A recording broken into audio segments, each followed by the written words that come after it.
ओम शांति।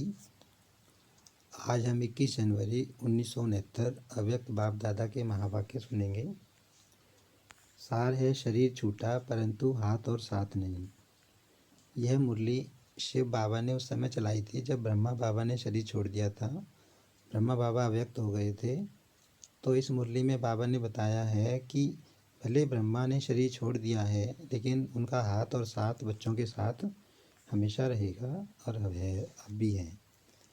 सभी अव्यक्त मूर्त हो बैठे हो, व्यक्त रूप में रहते अव्यक्त स्थिति में रहना है। अब बाबा बच्चों से पूछ रहे हैं कि क्या सभी अव्यक्त मूर्त होकर बैठे हैं? इस शरीर के अंदर हैं, व्यक्त शरीर के अंदर हैं, व्यक्त दुनिया के अंदर हैं, लेकिन स्थिति क्या हमारी अव्यक्त है?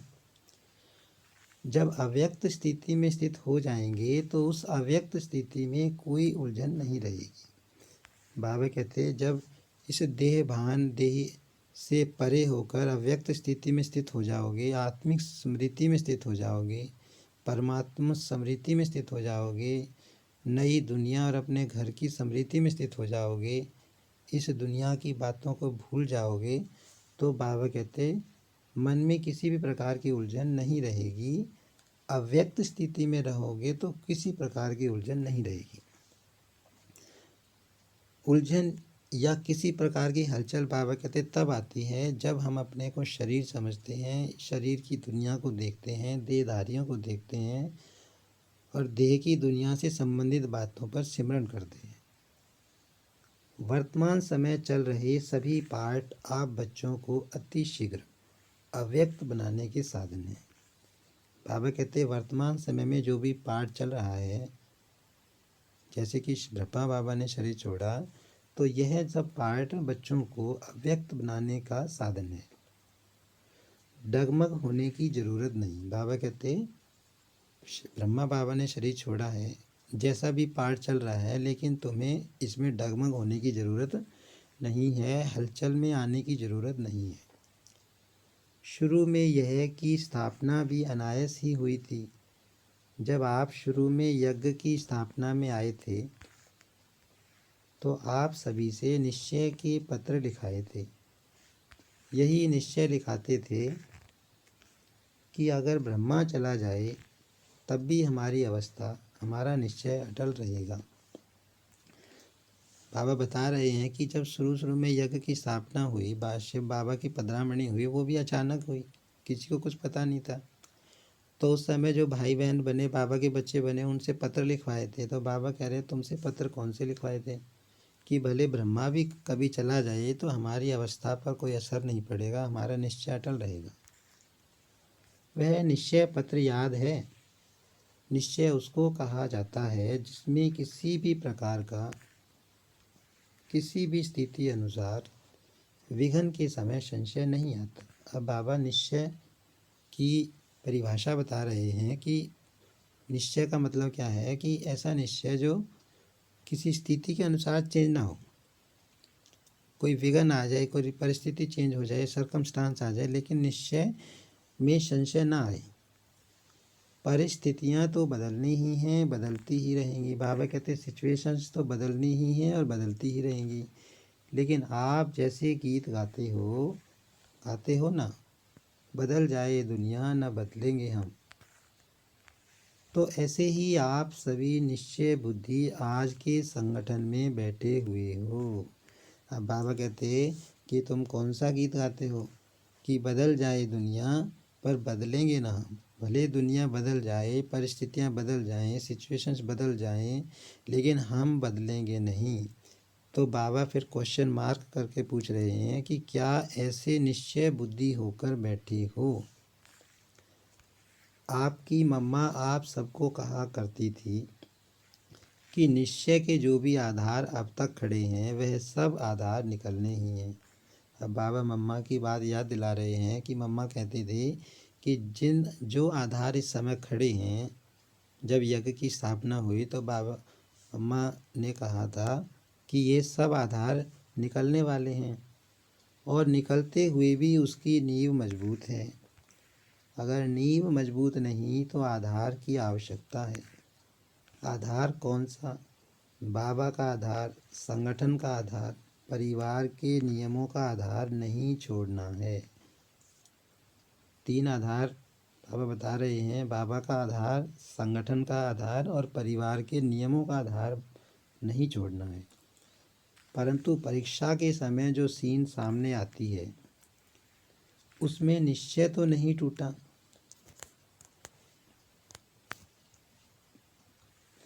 अब बाबा कह रहे हैं कि परीक्षा कोई भी आई, परीक्षा का सीन आया तो उसमें निश्चय तो नहीं टूटा आपका। निश्चय अटूट होता है, वह तोड़ने से टूटता नहीं। ऐसे ही निश्चय बुद्धि गले के हार हैं। क्या ब्रह्मा आपका बहुत प्यारा है? बाबा पूछ रहे हैं क्वेश्चन मार्क कि क्या ब्रह्मा आपका बहुत प्यारा है? था नहीं परंतु है। बाबा कहते हैं कि था नहीं, ब्रह्मा बाबा अब भी हैं, माना अव्यक्त में हैं। तो क्या वह नहीं कहा करते थे? बातें तो सभी बोली हुई हैं, समय पर याद आना ही तीव्र पुरुषार्थ है। याद करो, वह भी आप बच्चों को मजबूत बनाने के लिए कहते थे। बाप दादा ने बच्चों का इतना श्रृंगार किया है, तो क्या बच्चे इतना श्रृंगारधारी नहीं बने हैं? बाबा कहते ब्रह्मा बाबा व्यक्त थे तो बाप दादा ने कितना सबका श्रृंगार किया बच्चों का, तो क्या बच्चे श्रृंगारधारी नहीं बने हैं? एक दिन ऐसा समय आएगा जो इस बाप दादा के श्रृंगार को याद करेंगे। बाबा कहते एक दिन ऐसा आएगा। तो अभी वह समय है। पहले तो वह अपने को निरहंकारी नम्रचित कहते हुए कई बच्चों को यह सुनाते थे कि मैं भी अभी संपूर्ण नहीं बना हूँ। ब्रह्मा बाबा की बाबा बात बता रहे हैं कि व्यक्त में रहते हुए ब्रह्मा बाबा सबको यही सुनाते थे निरहंकारी होकर कि मैं अभी संपूर्ण नहीं बना हूँ। ब्रह्मा बाबा को अहंकार नहीं था। मैं भी अभी निरंतर देही अभिमानी नहीं बना हूँ।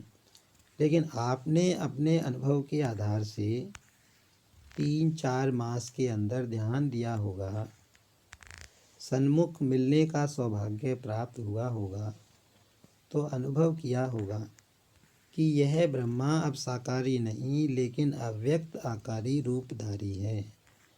अब शिव बाबा कह रहे हैं कि ब्रह्मा बाबा के अव्यक्त होने से 3-4 मास पहले से ही, माना ब्रह्मा बाबा के संपूर्ण बनने के वाइब्रेशंस बच्चों को फील होते थे।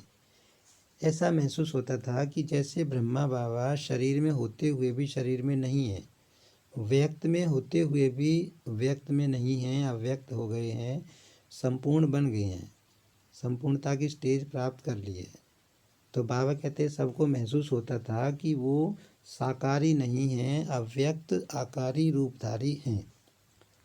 कुछ वर्ष पहले ब्रह्मा छोटी छोटी बातें सुनते थे, समय देते थे, लेकिन अब क्या देखा?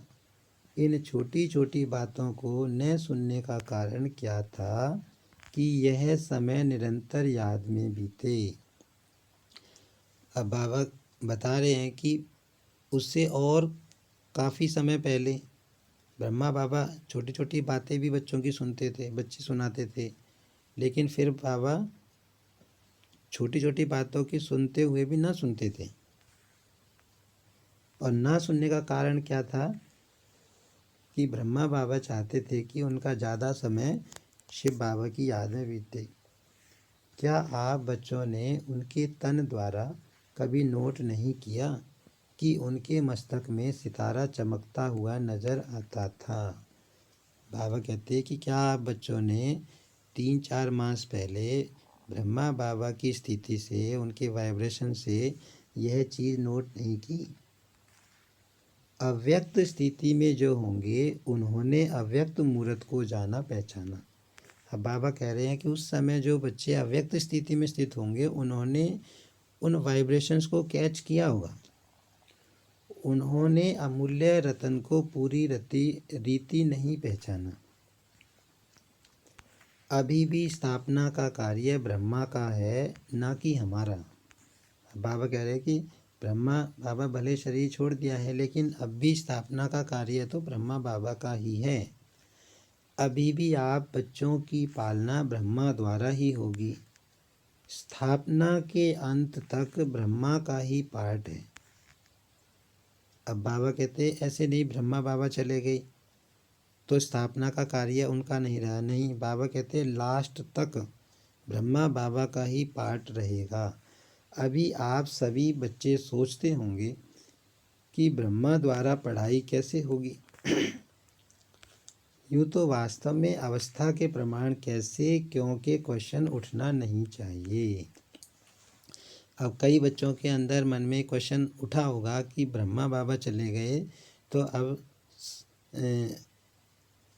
अब क्या होगा, आगे कैसे होगा।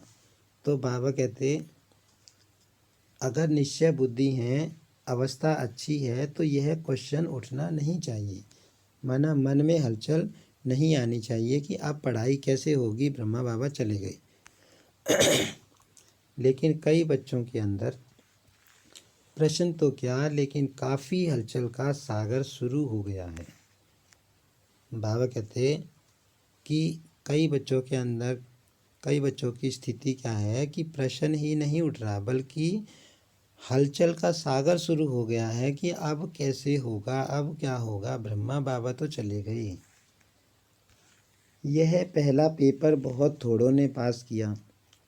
कुछ तो धैर्य रखो, जब अविनाशी ज्ञान है, अविनाशी पढ़ाई है, तो फिर यह प्रश्नों की हलचल क्यों। अब बाबा कहते यह भी एक पेपर था कि इतने वर्षों से ब्रह्मा बाबा के साथ बच्चे रहते आए थे और फिर ब्रह्मा बाबा अव्यक्त हो गए, बच्चों को छोड़कर चले गए, माना अव्यक्त हो गए। तो बाबा कहते हैं कि यह भी एक पेपर था, लेकिन ये कुछ बच्चों ने ही पास किया, माना जिनकी स्थिति डगमग नहीं हुई उन्होंने ही पास किया। और कुछ बच्चों के अंदर क्वेश्चन उठ गया, जैसे कि बाबा कहते हलचल का सागर उठ गया।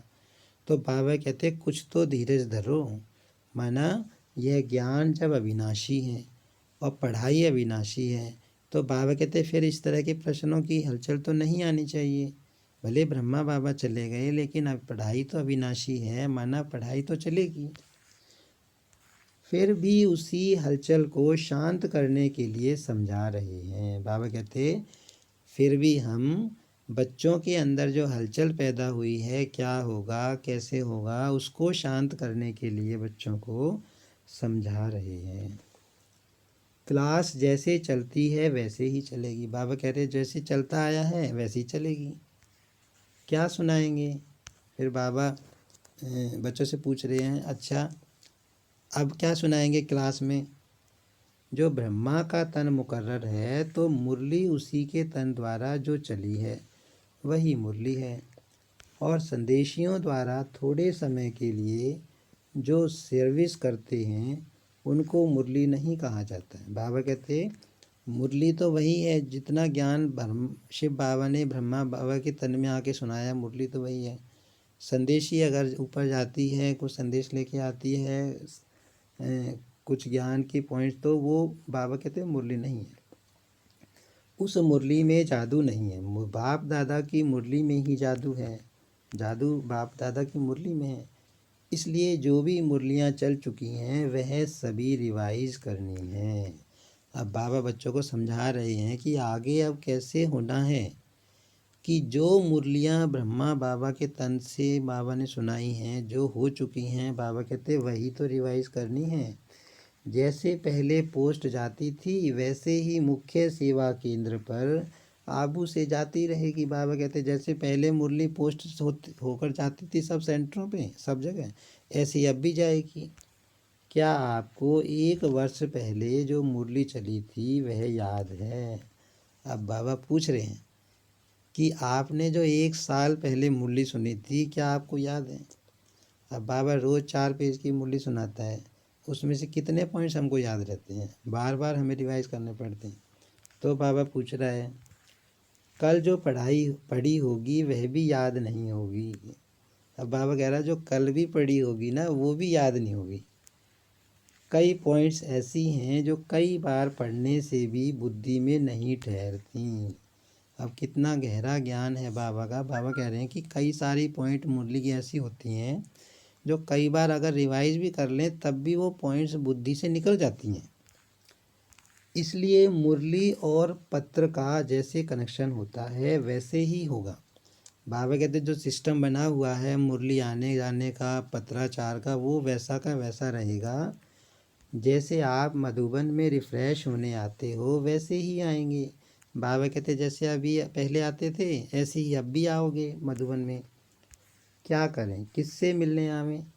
अब फिर यह प्रश्न उठता है किससे रिफ़्रेश होंगे। बाबा कहते अब बच्चों के अंदर क्या प्रश्न उठेगा कि ब्रह्मा बाबा तो चले गए तो मधुबन किससे मिलने आएंगे, कैसे रिफ़्रेश होंगे, किससे सुनेंगे?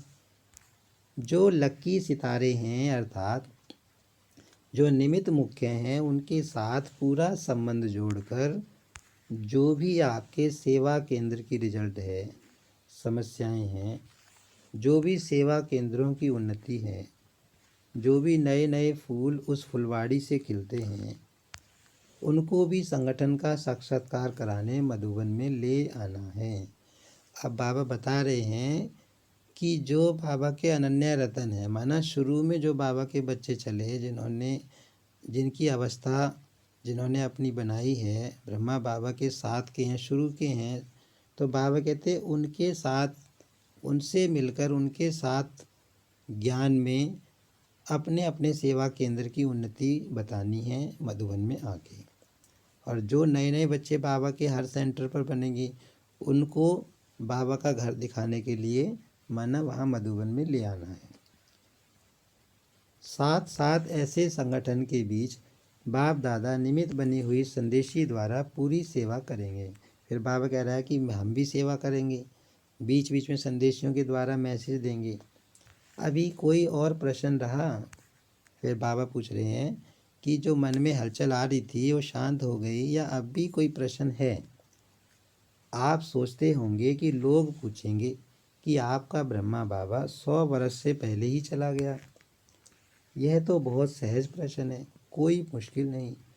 100 के नज़दीक ही तो आयु थी। यह जो 100 वर्ष कहे हुए हैं यह गलत नहीं है। अगर कुछ रहा हुआ है तो आकर द्वारा पूरा करेंगे। बाबा कहते हैं आप लोग आपसे पूछेंगे कि आपके ब्रह्मा बाबा तो चले गए, अब कैसे होगा, 100 वर्ष भी नहीं रहे।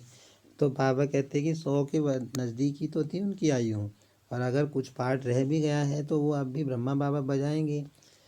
100 वर्ष ब्रह्मा की स्थापना का पार्ट है, वह तो 100 वर्ष पूरा होना ही है। लेकिन बीच में ब्रह्मा के बाद ब्राह्मणों का जो पार्ट है वह अब चलना है। ब्रह्मा ने ब्राह्मण किस लिए रचे? क्या ब्रह्मा अपनी रचना को देखेंगे? नहीं। बाबा कहते हैं जब ब्रह्मा बाबा ने रचना रची है ब्राह्मणों की, अपने बच्चों की, तो उनकी देखभाल नहीं करेंगे? क्या आपको अब काम पर जिम्मेवारी का ताज नहीं देंगे तो सतयुग में देवता कैसे बनेंगे? यहाँ की जिम्मेवारी ही वहाँ की नींव डालती हैं। बाबा कहते हैं आप ब्रह्मा बाबा बच्चों के ऊपर जिम्मेवारी डालेंगे सेवा को बढ़ाने का। इसलिए जो भी आप बच्चों से प्रश्न करते हैं उन्हें यही उत्तर दो कि ब्रह्मा की स्थापना तो चलनी ही है। अभी बच्चों की पढ़ाई का समय बिल्कुल ही नज़दीक है। यह तो हर एक मुरली में मम्मा के बाद इशारा दिया है। क्या पेपर में तिथि तारीख बताया जाता है? बाबा कहते हैं पेपर होता है तो उसकी तिथि तारीख थोड़ी ना बताई जाती है।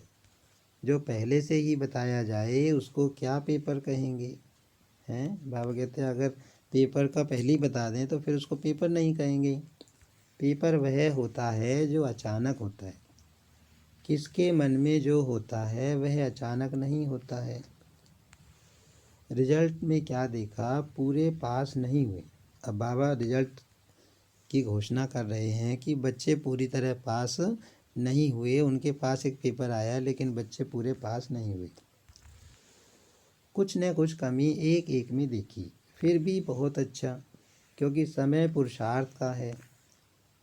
उस प्रमाण रिजल्ट अच्छी ही कहेंगे। बाकी तो बाप दादा दोनों ही एक बात पर खुश थे। वह कौन सी? तो बाबा कहते हैं कि रिजल्ट बच्चों की मतलब 100% नहीं रही, कुछ ना कुछ कमी रही। तो यह थे 1969 की बाबा की मुरली चली थी, उसके महावाक्य। इस मुरली का बाकी का अंश, बाकी का भाग हम अगली वीडियो में कंप्लीट करेंगे। अच्छा, ओम शांति।